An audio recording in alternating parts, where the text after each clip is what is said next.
खुशबू से महकी है फूलों की गली।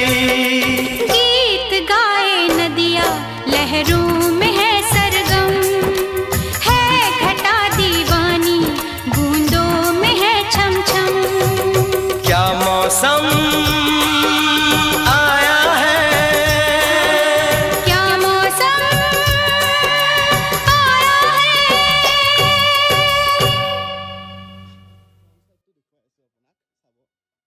এইটো হৈছে কটেজৰ ফ্ৰণ্ট সাইড, পুৰা মিনি পেহেলগাম। এতিয়া যদি আপোনাক ইয়াৰে লোকেশ্যন লাগে তেনেহ'লে মোক ফ'ল' কৰি কমেণ্ট কৰক লোকেশ্যন বুলি, আপোনাৰ ডিএমত মই লোকেশ্যনটো পঠাই দিম। তো আপোনাৰ girlfriend, boyfriend, husband, wife, friend যোন আছে এই ভিডিঅ'টো শ্বেয়াৰ কৰিবলৈ ক'ব, আৰু এনেকুৱা ধৰণৰ ভিডিঅ' চাই থাকিবলৈ মোক ফ'ল' কৰি নাপাব। আজিলৈ বাই বাই। এই লোকেশ্যনটো এই টাকাচি কাছেলখন মনত নপৰেনে, পগু চেনেল যে আহিছিলে? পিছে লোকেশ্যনটো জানিবলৈ মোক ফ'ল' কৰি নাপাহিব দেই, মজা লাগিল ন জেগাটো।